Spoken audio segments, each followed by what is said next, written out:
Hello and a very warm welcome back to Widowed AF. You're here with me. I'm your host, Rosie Moss. I'm always here, and every week I will bring to you the story from one of my guests. Joining me today, I've got a boy. Hello, Matt. Welcome to the podcast. Hi there. How are you doing? You good? I'm very well, thank you. I make a big fuss when men come on because I do have a higher percentage of women. We are generally better at talking. Yes. And I think it's so valuable when you guys, man up and come on and talk about your feelings, because I know from the responses I get that other men do listen and they do appreciate it. So, Matt, you are coming to me today to talk about your wife, Nick, and she died in 2023. Is that right? That was right, yeah. Yeah. Right in June 23. So that's not that long ago at all, is it? No, and it's been strange. Yeah. That's It's one word for it. Yeah. One word for it, yes. So, Matt, tell me a little bit about Nick. I know that she was only young, wasn't she? She was 38, and you've got two small children, and they would have been, 6 and 8 at the time? Yes. Yeah. And those are really tough ages, aren't they? Because they've got enough comprehension to understand that this terrible thing has happened, but they're little kids and the enormity of it. And I'm sure you probably get sick of people telling you that you're strong and you're brave and all of this, but the courage it takes to keep going when you've got to for those kids is admirable. And I think for men, there is an additional layer. I think women, we tend to have that mummy network, and for men, having to reach out and create that network for themselves can be really daunting. So I'm going to let you tell your own story now, Matt. So without any further ado, tell me about Nick. Tell me how you guys met. Well, we were young and enjoying our time. How old were you when you met? So I was, sounds bad. Nicola was 6 years younger than me. So she was 17 and I was 23. I'm glad you worked that out. My brain was trying to do maths really quickly. I think that's in the realms of, acceptability. I had a 28-year-old boyfriend when I was 17. That less so. Right. Okay. I think because women mature earlier than men. Exactly. So, yeah, exactly. So yeah, I met Nick in my local pub. It was strange because the first time I ever see Nick, I was like, wow, hi. I needed to speak to this person. Yeah. I needed to know who she was, where she was from, and just everything about her. I was instantly attracted to her. Wow. And Nick was 6 foot. She was Was she? Tall. Yeah. Are you tall as well? Yeah, I'm 6'4". So yeah, when I see her, she had lovely long brown hair, and then like just everything about her just ticked all of my boxes at the time. And I tried my best to get into her circle and say hello and get to know her. And yeah, it took a while, but we got there. And yeah, it just sort of things bloomed for us very quickly. I don't like to say that there's someone for everyone in this world and you will find them and there's your soulmate, but I felt that, I think. Kind of deep soul connection. And then even now I feel like I was supposed to find her and she was supposed to find me, and we were supposed to enjoy our time together. And yeah, she was an amazing person that I believe saved me, because at that age I was just, I used to hear hard, get drunk, do silly things. And when I met Nick, she was like, right, this has got to stop, Matt. I like you. Let's figure this out. So yeah, we went from there really, and we just learned everything about each other and just, we fell in love, like, so yeah. And you're sort of growing up together, aren't you? 17 and 23, you're figuring life out, you're becoming grown-ups together. And that's something that you can never do again with anybody else. It makes it really special. That's right. And yeah, it's I'm glad that I got to share that stage and the growing up of my life with her. Yeah. There's a lyric in a song that I like. It's a Whitney Houston song, and it says, "The ride with you was worth the fall, my friend." And I used to play that one line over and over, and I was thinking it was, I don't like feeling as destroyed as I do, and certainly how I did in the early days. But would I swap it? No way. No way. I'd take 14 years with him over nothing, for sure. Yeah. So you then presume you got married and you've had your 2 children, Dylan and Poppy, and is life looking pretty, idyllic. You're doing all the things that, young couples are meant to do and building a life. See, our story was slightly different. I mean, Nicola was diagnosed. We got engaged, and it was a month after that she was diagnosed with breast cancer. Oh gosh. And that was in 2011. So we didn't Oh have kids. wow. And with Nick's cancer, we was told we could never have children. But one thing about Nick, she knew what she wanted in life, and there was nothing ever going to stop her. So we eventually went through the motions of getting our heads together and saying, well, what are we going to do? How are we going to approach this new part of our life? And straight away, Nicola was like, oh, I know what I want to do. She had lost her mum to ovarian cancer at the age of 19, 20. And from there, she just wanted to become a nurse. She just wanted to give back. She wanted to help. And she went straight for it. There was no stopping her. It was like, right, what do I need to do? I'm going to go and do it. And off she went. She joined the local hospital. She was then seconded to train. And in 2011, she was diagnosed. And that's when things massively changed for us. We initially had the conversation where, I can't remember the exact words, but Nick was very much, do you want to do this, Matt? Do you want to go ahead? Do you want to be him? And it was like, well, yeah, there's no two ways about it. I can't walk out on you. I love you. And so it doesn't matter to me what's happening. We'll go through it together. So. And I guess, what would she be, sort of, late 20s at this point? Yes. So she was the mum. She was 19. I think she was coming up to just shortly after when she turned 22. I think that was. So young. So really, really young. And I guess, just from my own sort of morbid curiosity, really, can you tell me a little bit about what that was like? Because early 20s, I mean, you think you're invincible, right? So did she find a lump? It must have been very terrifying for you both. Nick had a scare. She found a lump. And she was like, I think I know what this is. I need to go and get checked. And she went for a checkup, and I've obviously not being there, I don't know the exact outcome of that, but I know that what she was telling me was she was put at ease at first. The guy actually said to her that he wasn't an expert and he didn't know for a fact, but he felt like it was nothing. Yeah. And I think Nick was like, let's go with that. Let's figure that out. And it was a year later that she found a lump. She woke up one morning and she was putting a bra on and there was a dimple. And straight away she was like, I know what that is. Again, with Nick, she was very to the point and with it. So yeah, we just went through the motions of what do we do? What do we do with this? How does this work? And we had to grow up very quickly. Nicola already had, because losing her mum at an early age was something that'll do it. Yeah, pushed her to be someone in life and do good. She sounds amazing. She was absolutely amazing. This is one of my favourite bits, actually, of the podcast, is when you hear that real affection for people and you get a real feel for who they were. So I'm really grateful to you for sharing that. At this point, you presumably were thinking breast cancer is very, very curable. We're looking down the kind of barrel of a tough time, but we're going to come through this. So how did you go about having children? Did you go IVF? Is this too personal? No, it was natural. Yeah. So we went through the motion. Nicola had a double mastectomy. She had a reconstruction. We then got married after a reconstruction because she wanted to have. She wanted the boobs.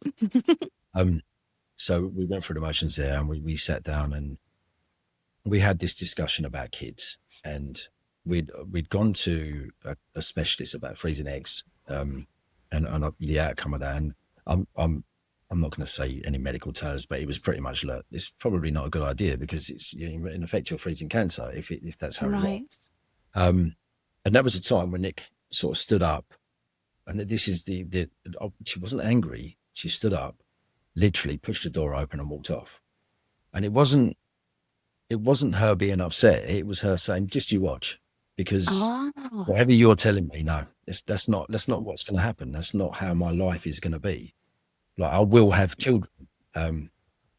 So it took a while, and Nick's cancer was doing well. Like, you know, she was coming up to the 5 years, and then everything was great. And then it was, we spoke to the oncologist, said, could we try? And he's like, yeah, okay.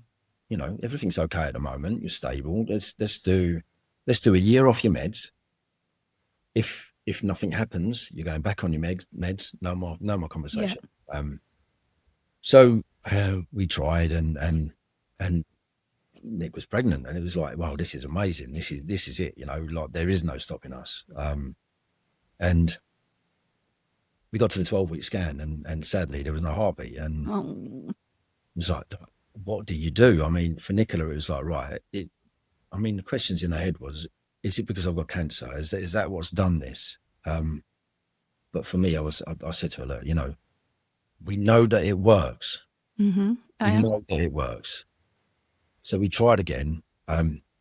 Shortly after we lost the first, we went and bought a dog. Of course. As you do, and she became the baby. But very shortly after we got the dog, she was pregnant again, and everything was fine. And along came Dylan, and Miracle.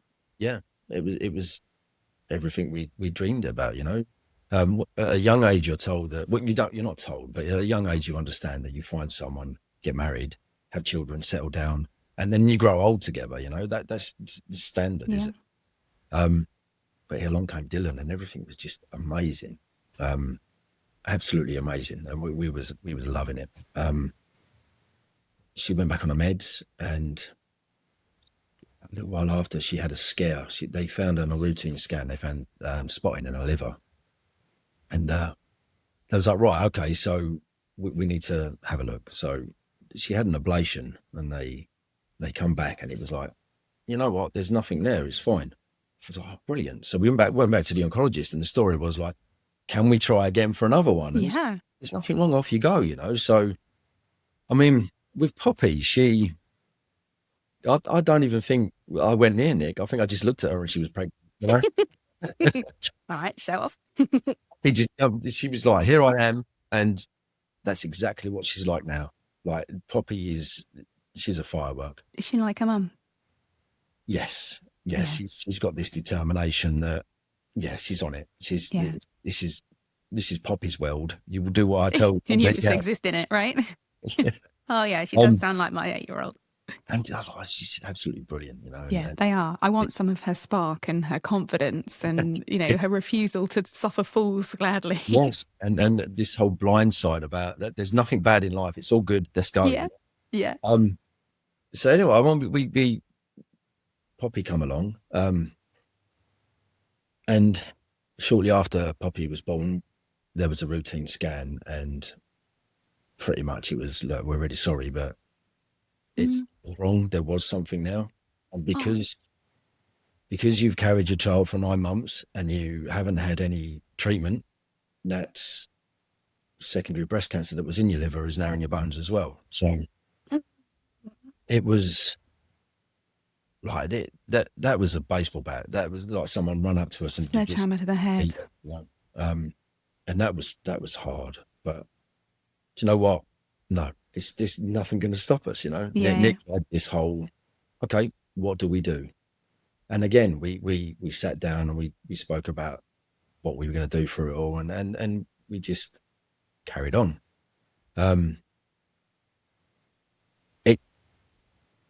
For me, there was a lot of anger there because it's unjust. At this point, I was, why are there people in this life that can walk through life being horrible to people, doing nasty things in their life, but you've got this beautiful woman that's done nothing to hurt anyone. It's not fair. Here she is being, I don't know what the word is, to be honest. She's just kind, caring, pure, you know, and just a really decent human being. And that was stolen from her. Through the grief, I often feel like, I shouldn't be here. Yeah. Nicola was the one. She loved our children unconditionally. She was always calm and had this way about her where the kids listened and they loved her so much. And there's me, and I throughout the 12 years that Nick was ill, I was just the guy in the background. I'm the husband of someone with cancer, and I just got on with it. And like for me, it was like, why am I still here? Like I'm not as good as Nick. But then you think about what comes next, and it's the learning and the becoming that is the most important thing. And I've learned so much since I lost Nick. I have conquered lots of things that I never thought I'd be able to do. I've actively got up and said, right, you've got to move on. You've got to take every negative that you've seen in your life and you've got to flip it on its head and you've got to turn it into a positive. And it took me a long while to realize that. But when that eureka moment hit me, it was like, do you know what? This makes sense. Yeah. Do something positive. Be positive. So you guys are, absolutely on cloud nine. You've got two beautiful, healthy children. Till this point, you are blissfully unaware that the cancer is back. And then you go to a kind of a routine appointment and receive news that it's back, and it's back with a vengeance. At this point, though, she lived quite a long time afterwards. Yeah. So 12 years in total. Yeah. So from 2011 to 2023. Yeah. So What was her quality of life like at this point? Did she have, any debilitating symptoms? Nothing. If there were, she never said, and she was never going to say. If she was in pain, she never said a word. She was this kind of person that was just like, no, I'm just going to crack on with my life, and I'm going to do everything that I want to achieve. And the pain can come later, The pain can come at the end in her eyes. And how was your relationship throughout this? Were you able to because I know that the spectre of cancer can cast a shadow over everything. We were in love. We were always in love. Yeah. No matter what happened in between that, there was always love there. When we had Dylan, everything was absolutely amazing. Everything was great. When Poppy came along and we had that news, we kind of drifted a bit. We had our own battles to fight in. I believe that it knocked me out of commission in the whole sense that I didn't feel like I was doing enough. I didn't feel like I could cope, and I didn't want to tell anyone. No. I'm a man. Us men, we don't speak. We don't talk about our problems because it's just something we do, And I guess if Nick was being so stoic and so brave, you will have felt, well, I have to be too. And you don't want to upset her by talking about how you're so scared. That's right. But actually, and I use this phrase in an episode I recorded earlier this week. Your path so far has been on the same one, and then suddenly there's this fork in the road. She's going one way, you're going the other, and neither of you have any control over it. And that must just be terrifying. How is she feeling? I mean, I'm thinking now, I'm putting myself in Nick's position as a mum. I've got 3 children. If my big fear now is anything happening to me, and I'm thinking this young mother who's got 2 children, husband who she adores, where's her head at? Was she able to express her fears? Did she give you kind of guidance or advice of what she wanted to happen after she left? Or were you sort of a little in denial still? I kind of detached myself, to be honest. Yeah. The physical side of our relationship, 2 years prior to Nicola's passing, that it didn't exist because her cancer was estrogen led. She took suppressants and so on. So that just, I think she was scared to be in them, and that's fine. That's absolutely fine.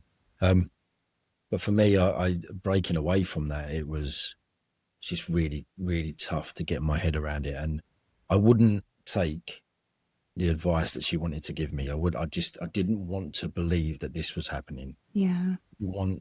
I didn't want to hear the word cancer. I didn't want to have to deal with that because I'm a man. We don't want to deal with that. We And want it's to. really scary as well. And we know that your brain will protect you. So denial there's a reason why it's one of the stages of grief, and it happens before people die. Yeah, This can't happen to us. This won't happen. This is, if I don't talk about it, it won't happen. yeah, It's all really human responses. that's right. What about Nick? What was her mental health like at the time? Nick was just. It was as if you said to Nick, cancer, she would be like, "Yeah, I don't know what it is. It's gone." Right. Okay. Okay. Her life going forward was helping people. She was a nurse. Yeah. She loved to help patients. The day that she was told she couldn't be patient facing anymore, kind of hurt her life. Oh, that's cancer stripping everything away, Yeah, isn't it? yeah. And obviously having 2 kids, having this worry, she was just amazing. Like there was never a problem. In her mind, there was never a problem, and she never showed anyone that this scared woman, and she was just really good at keeping people around her level and keeping people calm, and it's all okay. What a woman. I'd be a wreck. I'd be, lying on the floor howling. Yeah. That wasn't an option for Nick. No, it's not. You do, especially when there's children involved. You have to just keep fucking going. Yeah, that's it. 100%. So she has lived with this horrible disease for a very long time. At what point do you have the conversation, presumably with a doctor, an oncologist, that it's basically that there is no further option? I know these conversations are kind of really tricky to recall, but if you're comfortable doing so. Yeah, very comfortable. So she was on treatment. We'd often spoken about what happens, and Nicola's output was like, "I'm on treatment. It's working. We'll cross that bridge when we get to it. It's working. Let's enjoy our lives. That's what we need to do." Until the meds stop working, and then there's something else, and then there's something else. But there does come a time when there is nothing, and that's it. And did you find the side effects were getting progressively worse when she went on to different drugs? To be honest, and this may sound completely weird, there was no change in her throughout all of it. Wow. And there was physically and mentally, but she never ever brought that to the front. It was always put in the back of your mind. She was an extraordinary woman. She was absolutely amazing, and there was, in my mind, it's like, why are you taking this person from me? Why is this happening? But I know. It was all about the time we've got is the time we need, and this is how we're going to use it, and we're going to just crack on. We're going to be happy for our kids, and we're going to do the best we can. And yeah, she was that. You've heard the expression, they broke the mold. Yeah. 100%. With Nick, she was definitely. At what point did you tell the children that Mummy wasn't very well? Nicola was always honest with the kids. There was no messing around. She had a blog on Instagram, which just documented everything she was going through and things. And she met with many women that had the same outcome as her, secondary cancer in general. And she used that as a community feel from all of that. Really gave her this boost. Yeah. It uplifted her, and it was as if, do you know what? There's other women out there that are real, and I'm not the only one. Yeah. That opened up so many doors for Nick. That really got her mind going, and she just loved being part of this community of raising awareness about what was wrong with her and how she felt. Because if there was another mum out there that could listen to what she was saying, and they were like, "Oh yeah, I feel the same," then at least it's out there, and that spawns an awareness, and it comes, and it floods out and people. It's a little bit like what we do here, isn't it? You know, Yeah, you yeah, think that when you're widowed that you're the only one having these thoughts, you're the only one going through this kind of myriad of emotions, and then somebody else goes, oh no, I did that as well. Or, you know, widow's fire, what the fuck's that about? You know, when that happens to you, you're like, what is wrong with me? But you speak to other widows and they're like, oh no, that happened to me yeah, too. And yeah. you suddenly feel like you're less of a freak, that you're not having to travel this on your own. It does open doors. I mean, when you speak to people going through the same thing as you literally become part of this club. Yeah. Club no one wants to join, but a club nonetheless. One of my best friends at the moment was a woman that I met on a dating app, but it never went anywhere apart from friendship. And she lost her husband 2 months before I lost Nick, and we realised that we were sharing the same grief and walking through this world together. And it's strange, but having to speak to someone that was going through the same thing was very, Yeah. as you say, uplifting And and powerful, right? Really yeah, powerful. I believe Nick Community. had that with the women that she spoke to who were going through the same thing. And she also set up a company, didn't she, called the Little Sea Club? Yeah, that's right, the Little Sea Club. So she, through this chatting to other mums with secondary cancer, she met a woman called Jen, in exactly the same boat, 2 kids, and they went to a convention together, and it was pretty much the convention was telling them how to navigate things. And I think the whole conversation about this is how you tell your children come up, and thankfully they were sitting next to each other, so they looked at each other as if to say, no, this isn't going to work, not for us. And they come away, and what happened after that was they had FaceTime every night, they spoke to each other. And Jen was an artist, an art teacher, and Nick was a nurse, and they sat down and they created a set of flashcards that help young children understand cancer in a very child-friendly way. Bright and colourful cards, an A to Z of cancer that helps parents talk to their children and really take the scare away from cancer. So this is something that since Nick passed, and Jen passed in April 22 and Nick passed away in June 23. And in that year, Nick was like, I've got to keep this alive for Jen's sake and so on. And in the hospital, she actually said to me, can you shut it down, please, Matt? Because I don't want you to carry that burden. I don't want you to have to worry about it. So I come away and spoke to Nick's brother, who was appointed managing director at the time, to shut it down. And I was like, look, I don't think we can do this. Like, we can't shut it down. It's too important. These 2 young mums, that the unthinkable had happened to them, had spent their time, their energy, they put their heart and soul into these cards to help as many families as possible. And from that, I've carried it on. And so has Nick's brother and 2 people from Jen's side as well. We're a team, and our output now is to just help as many people as possible. What an incredible legacy to leave.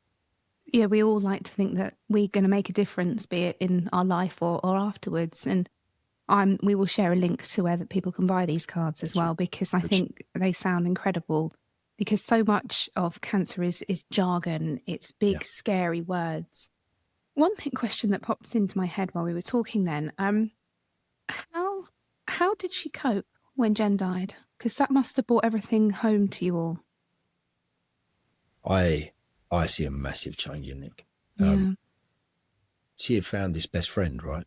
She had found this person that understood her and understood everything she was going through. And the fact that they were together for so long, in the sense that they were friends for so long, it hit her, because she hadn't just lost a friend. She gained a little bit of this is what's going to happen to me. Yeah. And she kind of shut off. And that was the first time I really see her really like thinking about what was happening. And you meet people for a reason, right? And I think that Jen and Nick met each other because they had to do this. This was something that had to be visible and in the world for everyone to see. Both girls were never going to leave this earth with nothing. They was never going to leave this earth and be forgotten. For You're going to everything, make me cry, Matt. for everything I went through, that's stronger than anyone I've ever met in my life, and that's amazing. And because of that, and because of what I've seen it go through and her strength, it's given me focus, and it's made me realize that if I can help one person in my life, that makes me a better person. Yeah. And that cancels out all the bad that there's ever been in my life. So to keep Nick and Jen's legacy alive, this is something that needs to carry on, and that's what we've been trying hard to sort of reach. And it's because of them two girls, really, that the way forward is only a good way forward, and it's only about being the best person I can be to help as many people as I can. And that's not on me, that's on the girls. That's what they've sort You're of left. following in their footsteps, aren't you? Yeah. And I had it's this conversation with a school mum, actually, who tragically she's a widow as well. And she was saying to me that her daughter had received an award at school, and she showed me a little video of her daughter getting an award. She's at secondary school. And this award was because she had advocated for better support for bereaved children. And they had changed the whole school policy. They didn't have one before. And I said to her, this terrible thing that's happened to your child, and instead of lying down and blaming everything on this tragedy, becoming completely defined by it, she's gone, actually, I can use something awful so that somebody else doesn't have to feel as awful. I mean, isn't that incredible? This is what our children are going on to do. I think, wow. I had this chat recently about pictures. Yeah. So I look at pictures of my kids when Nick was alive, and there's this sense of wonder, this magic in their eyes. Innocence. Yeah, their innocence and their aura is bright, and it's lovely. Now I look at the pictures since Nick's passed, and there's an emptiness. There's something missing, and it's sadness. That's the only way I can describe it. It's sadness, and they've been touched by a sadness that, as grown adults, we're not equipped to deal with. A child's first loss should be a hamster, right? And then maybe a grandparent, which would be terrible, but a parent and a mum. Yeah. And I just think their innocence is shattered far, far sooner than it needs to be. And you must have been like I was. You look at these children that you now have sole responsibility for, and you think, shit, how am I going to do this? And how am I going to stop this ruining their lives? How am I going to stop them, feeling less than, feeling empty, feeling shortchanged? I didn't have the confidence I would be able to do the job of two parents. 7 years down the line, they're still alive, so I'm taking that as a win. But it's so, so daunting. And all you want is for them not to be completely defined by a tragedy, but also they need to be aware and understand, you don't want to diminish what's happened, because that also is problematic. So, Matt, are you able to take me to the kind of end point, the point at which there is no return, how you're told, how you two dealt with it, and how you then told the kids? So, again, I shut off for most of it, and that's on me. I don't remember very much from the early days. There's certain bits that are blazed into my retinas, but there's other bits I couldn't tell you. I didn't want to be here after she passed. Just didn't want to exist, because why would I want to exist in a world where she wasn't part of it, I think part of that as well is you're looking at the kids saying they're so broken. I can't fix them. I can't fix them. Everything is ruined. I think that was the thing. Everything is ruined. Do you know what? It's funny you say that, because for a long time I thought that, but maybe not. Maybe these things present themselves to us at whatever age we're at, and we have to learn, and we have to learn quickly how we move forward. And I can see it in my two kids that they've had to grow up, but they are very, very intelligent children. And emotionally intelligent, I bet, as well. Yeah. And I think that in order to make yourself a better person, you have to go through certain things in life to sort of achieve that, right? Mm-hmm. And I think that every day remembering their mum, every day hearing stories about their mum being kind and caring, that will help pave their way. And part of me doing the Little C Club is to keep the girl's legacy alive, is so the kids in 10 years' time can look at pictures of their mum and say, my mum did Look what my amazing. mum did. Yeah. And if they can advocate for that later in life, if they could stand up and say, this is what my mum did, and because of that, I want to do better in life, I want to go on and do better things, then it's not all lost then, is it? It's not. And it isn't all lost. I think in that moment and those early days, weeks, months, even years, you feel like it's broken and it can't be fixed. And it is this kind of gradual, you talked about kind of that, almost epiphany. I can't carry on like this. I have got to get better. I had a similar one. I can't carry on drinking myself into a stupor. I can't carry on running from this pain. And so ultimately, 4 years after my husband died, I had to grieve again because apparently it doesn't count if you're pissed.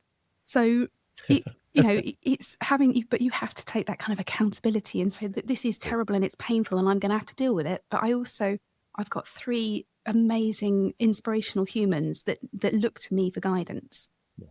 I got to show them that you dust yourself down and get back up again. My dad calls me a weeble, not because of the size of my bum, but because wobble and don't get back up again. And do get back up again, sorry. Now, Matt, you're swerving my question. Tell me about the final days. Go on. You don't have to. I don't want to bully you. It was just numb. Yeah. It was like, I just placed myself in this, I put myself in a black hole and I was like, no one come near me. I don't, this is it. Was she in a hospice at the end? Yeah, she was in a hospital. So she didn't want to stay at home. She had a bed.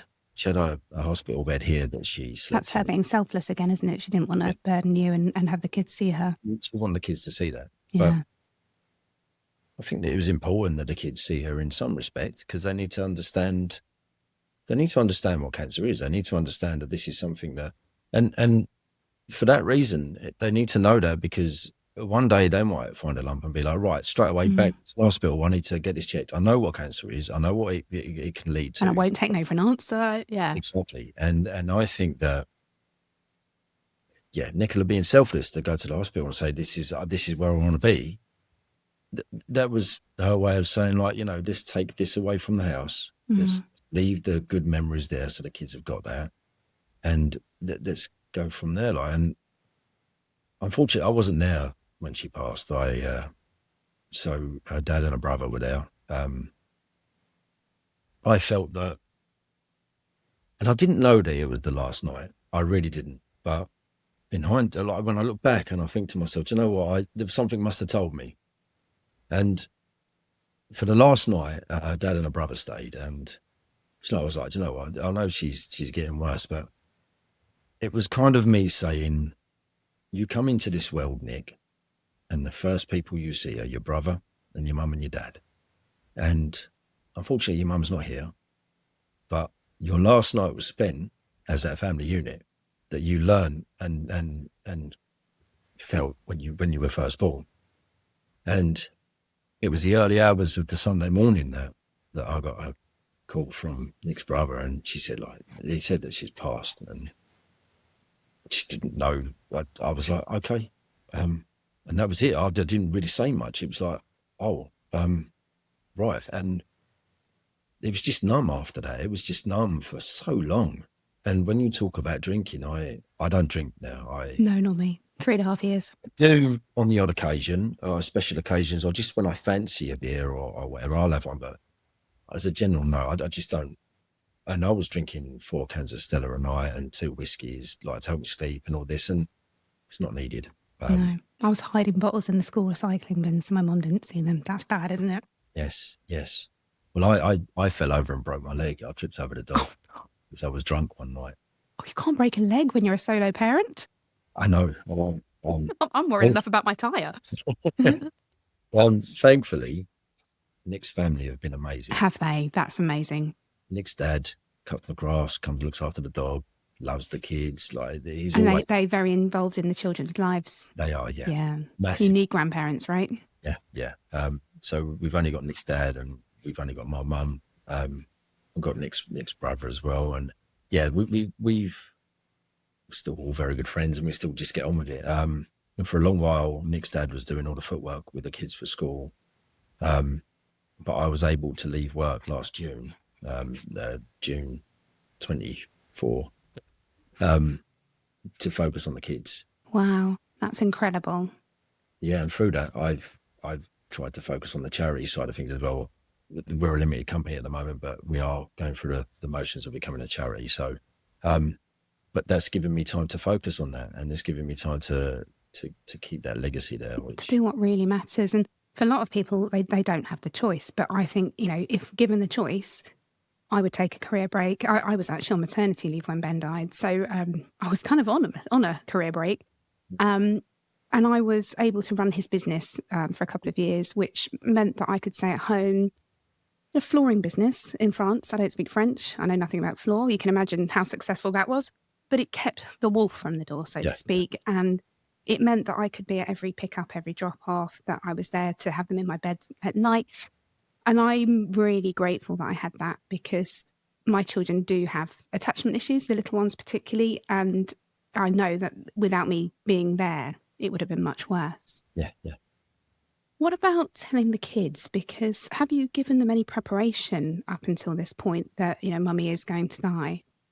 So Nick used the cards with the kids. Of course, yeah. Obviously meeting Jen, the kids were the main focus of that, because what come first was looking after their own children. Yeah. And then they realised that these cards were that good that they sort of tried to help other families as well. Mm-hmm.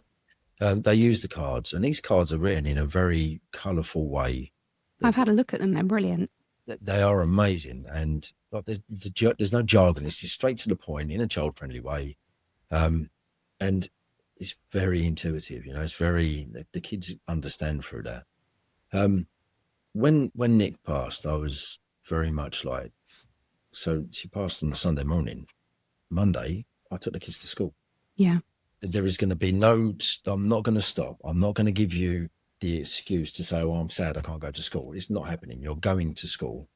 You're going to mix with your friends. You're going to talk to your teachers, and you're going to focus on that, because that gives you the importance of life. Structure as well. People and structure, yeah. And yeah, I realised that too. Ben died on the Monday. I think they were back in on the Thursday. It was World Book Day, and that really helped because they dressed up. So they kind of went back into school with a literal mask between them and the rest of the world. Yeah, and then they just had to do the Thursday, Friday, and then back in on the Monday. But lots of people have opinions on what you should do. Is it too soon? Should they not be at home with you? And I just thought, my house is not somewhere for a child right now. There are police visiting. Ben was still missing. There was people turning up with flowers and food. It almost felt celebratory at times. I was, almost comatose with grief. They didn't need to be in that environment. They needed to be with their peers, distracted, doing kid stuff. That's right. How did your kids? They were both at primary school, I think, weren't they? Yeah. So did they sort of prepare the other children before they went back? I had this initial chat with the school and said this has happened, and we sat down and they were like, "What do you want us to do?" And I was like, "Nothing. Just carry on. Let's go with it. If problems arise, we'll face them as they." And they've been really good. They're like, "Okay, let's see what we can do." The kids go to school every day. They've never missed a day of school. I won't let them. It's not. They've got to be surrounded by their friends, and they've got to learn through their friends, because the best days of your life are at school, because you get to meet all these wonderful people. Especially primary school as well, before the real pressure starts to land. That's it. Yeah. But yeah, they've been absolutely amazing. But I've always had this idea that I've always said, if there's a problem, approach me, talk to me, and I will see if I can fix it. And if I can't, then we'll see what we can do together. I've had a couple of instances where, I'd had a school meeting with one of Dylan's teachers, and I said, look, I'm unlike every other like parent you see in the playground. I will not jump. I will not shout. Anything that happens, I will talk about it. And I'd appreciate if you can do the same. And this teacher was like, yeah, no problems. And I was like, anything that happens, anything, and no matter how small, just tell me, And it was about a week later, Dylan come out of school and my teacher wants to talk to you. And straight away I was like, what have you done? It was like, That's me. So I approached the teacher. I said, everything okay? She went, no, we've had a bit of a problem. And I was thinking Dylan had done something bad. You're mentally adding up how many hours of screen time he's going to lose. So she said to me, in a conversation with the kids, one of the children has turned around to Dylan and said, well, at least I've got a mum. Oh, shit. So straight away I was like, okay. I said, I'm not angry. I just need to explain something. He said, what's that? I said, it turned out to be a girl. I said, that little girl has her mum, and she doesn't understand how Dylan feels. She doesn't understand. Children can't comprehend what this is. Dylan can, because he's going through it. I said, so as long as you speak to the parents, well, I won't say anything else. It's fine. And I said, Dylan does have a mum. I said, unfortunately, she's not here, but he has a mum, and she is an amazing mum. And she's done so much in her life to help so many other people. And it's fine that this has been said, because Dylan will learn from that, and I will talk to him about that. And her friends, Dylan and this girl, they talk to her quite a lot, and it's because I didn't blow up. I didn't chuck dynamite in and say, right, let's go. It wasn't about that. It was always about calm, keep your head together, and explain it in a way that everyone understands, and we can move on. And I think you're a better person than me, because my reaction was little shit. But actually, when you explain it like that, you're thinking this girl will have no idea of the magnitude. She's said something, presumably they were having an argument or something. We all say things we don't mean, particularly when we're 10. And if you'd gone in, all guns blazing, really angry, this child's then going to have all that shame placed on her for doing something that was, yes, insensitive, but, children are. She didn't know it was insensitive. They're just blunt. Yeah. I had an issue with Poppy as well. There was a time when someone had said something about her mum, and I spoke to the teacher and I was like, I'm kind of not getting the story here. Like, Poppy's telling me something, you're telling me something. I said, let me just go away and I'll come back tomorrow and we'll have a chat. And I come home and I said, right, Pops, tell me what's happened. And she's like, nothing's happened. But they're all doing Mother's Day. I was like, okay. I said, are you doing Mother's Day things? She was like, well, not really. I said, well, you can. So I had this idea and I was like, right, okay. This girl that she said had said something was her friend. But because they were just talking about something, Poppy was then thinking, oh, I can't be involved in that. I said to her, right, let's think about your friends. So I got some pictures of Nick and Poppy, and I was like, right, what does this picture make you feel about you and Mummy? And she's like, well, this makes me feel happy because Mummy was kind to me that day. So I was like, right, get a pen. So I flipped the photo around and I wrote on the back, this picture makes me feel happy because Mummy was kind. And then at the bottom, I said to Poppy, I'm going to write down, it's important to be kind to our friends in return. And I'd done 3 or 4 pictures and I took them to school the next day. I said, like, can I give you these?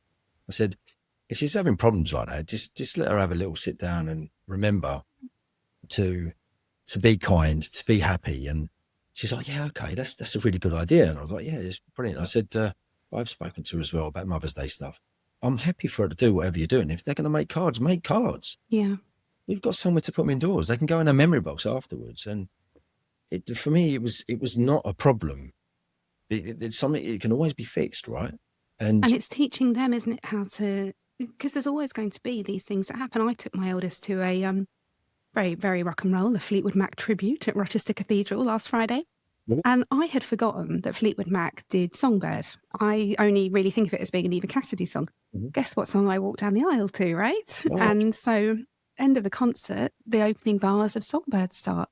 And I looked at Monty and I just went, shit. And he's like, what? So this is mine and dad's song. I walked down the aisle to it, and he was said, "Do you want to leave?" And my gut reaction was, "Yeah, I do. I want to get out." I said, "No, I don't. I'm going to stay." And I had a little cry, but I was thinking, I was picturing those innocent pair, walking down the aisle, so excited I couldn't even wait till the right bit of the song to get there. And I think that's where you teach your children that some things feel really painful and difficult, but that's okay. Like, you're not going to crumble necessarily. And, their mum died, my husband died, your wife died. We'd be weird if we didn't get upset, right? Right. And I think what you're doing, you sound like such an incredible dad, Matt. You really do. I think those children are so lucky to have you. I can only try, and I'm never going to get it right all the time. Oh no, we fuck it up all the time, right? Yeah. There's going to be times when I'll sit there and think, should have done that.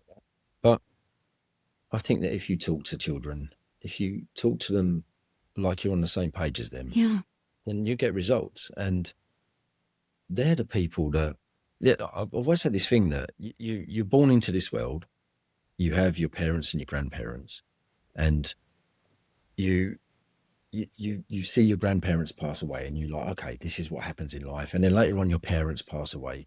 But you have this thing where your parents pick you up when you fall over, right? And later on in life, your parents fall over and your kids pick you up. And that's the cycle of learning. You learn that you're there for each other no matter what. Mm-hmm. You're going to get it wrong, but in the same instance, you're going to learn to get it right. And I think that's the important message, really. You need to, the focus needs to be, we can mess up as many times as we do in life, but we will always learn to get it right at some point. For some of us, it takes longer. Some of us, we get it right straight away. Nicola was the sort of person that always got it right. I was the sort of person that, I need a few attempts. Yeah.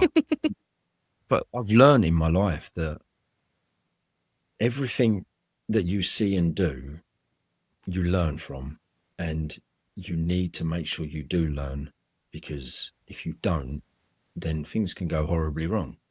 That time after Nick passed, for a long time, I don't even know who I was. Same. And there was a time where I needed to get back out in the world and date and do things and do stuff for me. Horrible world, isn't it? Yeah, it's a strange one. And you sort of reach this point of realization that it's never going to get better if you sit there and not let it get better. So you need to get up and you need to make it better for yourself and for everyone around you. I had lots of friends, and I always think now that the people you know become the people you knew. There's a lot of people that disappear, and I sat there and I was like, why am I being ignorant? Why am I being pushed? The horrible truth is that these people have families of their own and they're busy, and it's not because they don't care. It's they haven't because got the headspace, the capacity. my like life we is have. different now. Yeah. They don't want to approach me and I can't say that. You'll upset me. Yeah. There's a lot of that. And I find that the people that I'm friends with the most are the people that know what I'm going through and your tribe. Yeah. And they become your closer friends. But you still remember the friendships you had with these people, and you still appreciate what that was, right? I think that's like growing up as well. When you're older, your friendships do change. I'm not the same person I was 20 years ago. I'm certainly not the same person I was 7.5 years ago. That, she died when Ben died. I'm different. My life, even when Ben was alive, I was very much a party girl, kind of carefree. Whereas now, I built my life differently. And what I find strange is because we moved house, I've got friends that never met Ben, never knew me with him, never knew me drinking. So, your friendships do morph. And like you, I've got real affection for the friends I had before. And some of them have stuck around, but it changes. You change. And I think some of the behaviours I displayed when I was in the early bits of grief, people found unpalatable. They didn't know what to do with me. So it's kind of why I've written the book, because I wanted this sort of, this guide of what happens, that friendships ebb and flow, that you will ebb and flow. But it's, it's not linear, is it? The grief journey. It's not linear. It's not.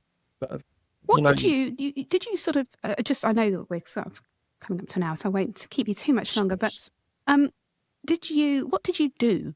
Coping strategies. I mean, we talked about the kind of less healthy ones. Did you, did you do therapy, any sort of holistic stuff, anything like that? No. No, you just I just raw dogged it all the way through. drank alcohol. I Yeah. drank a lot of alcohol. I found that over night time the kids go to bed and I'd sit there on the sofa and stare through the telly. And Yes, or on your phone, just mindlessly scrolling. and now it was one night I was sitting there and you know when the telly goes blank and an advert comes up, the telly went blank and all I could see was me. I couldn't see Nick next to me, and I was Oh like, gosh. I need something, and Yeah. on dating apps to just try and bridge the gap. I started talking to people with the notion that there was just going to be people I spoke to, Yes. nothing Just coming. an enjoyable distraction. Yeah, and it sort of bridged the gap a little bit, but that in itself is a massive no. Dating apps are vile, horrible. And you don't get the connection. Like, I cannot make a connection with somebody from a photograph and a badly written bio. They might be hilarious. They might be so sexy. But in that picture, how do you know? That's right. And then, the olden days, I met Ben at work. You met in a pub, That's how it used to work, yeah. I actually went to the pub in Westmoreland on Saturday night. And it was like everybody was either sort of 15 or 70. Yeah, makes sense. I hung out with the 70-year-olds, obviously. Oh, yeah, you've got to, haven't you? They got more insight in life. So what does life look like for you guys now? And you've managed to take time off work, so you're able, things like, the school run and the WhatsApp groups. Have you had to become fully immersed in all of this? I am the school mum. You are the school mum. A school mum, and that's what all of the Are they mums nice to you? call Do me. they look after you? Yeah, I think it's ups and downs sometimes, but I think mainly they're there to. Because at first I was like, "What do I do?" Yeah. What door do I go to? Yeah, it's like, what do I need for tomorrow? Then I PM that. Cheers. And And that's what the WhatsApp groups are great for. Yeah. So write it down next time, Matt. Come on, stop asking. You should Oh know. no, I'm by still now. asking. But I just make it very clear at the beginning that I will not be the organised mum on this group, and could you all tell me what to do? but yeah, it's come in handy. It's helped me so much. But then you find your way. You do. You do. And After you that suddenly lonely think how I'm just doing it now. This thing that I thought I couldn't do, here I am doing it. And I say to my friend, things always get done. They might get done chaotically. I might hyper focus on something for an hour that normal people would do over kind of 5 days in little incremental bits, but it'll get done. That's right. Oh, Matt, it's been so lovely talking to you. It really, really has. I've yet to speak to anybody that I don't think is awesome. I think the act of coming onto the podcast tells me a lot about the kind of person you are anyway. But to hear the dedication, the commitment, the love that you are pouring into those children and that you and Nick had together, I think, it does show you that life doesn't end with this tragedy. Well, See, it doesn't. Obviously, the person that dies, it does. Slipping a little bit of black humour there. They live on in you. Yeah, and those children, right? My boys are carbon copies of their dad. Like, it's uncanny. And my eldest, he's 6'2" now, and he wears some of his dad's old clothes. And sometimes he'll walk into the room, and I'll do that real, because it does take my breath away. But in the early days, I found it quite painful, whereas now I find it really, really comforting. Yeah, I get that. Yeah, 100%. I definitely feel that way too. I mean, I look at Dylan all the time, and all I see is Nick. Yeah. I look at Poppy, and I see the strong-willed Nick. With Dylan, he's so much like the looks and the physicality. Yeah. It does not give a six sometimes. Yeah, I bet it does. Well, thank you so much for coming on today and sharing with me. I think that I'm sure my male audience will be really grateful for hearing your voice. And I'm sure that the females listening, you might be inundated with you never know. Maybe that's my next podcast. But please take care of you, take care of those beautiful children, and keep doing what you're doing. I'm going to put a link in the show notes for your website. And also, I was thinking at some point, this is me thinking on the hoof, I'm going to do some merchandise. I've been meaning to do it for ages. I've got prototypes. I've just not got off my backside and done it. So I'm going to have like a shop page on my website, and I would love to include your cards as well. So perhaps we can have another conversation about that. Yes, of course, that would be amazing as well. Fantastic. Thank All you. right. Well, for anybody out there who has been affected by today's episode, you can reach out to me I can forward any messages to Matt as well. But please look after yourselves out there, be kind to yourselves, and remember that we are all doing this for the first time, and it doesn't have to be perfect. So it is goodbye from me for now, and it's goodbye from Matt. Take care. Thank you.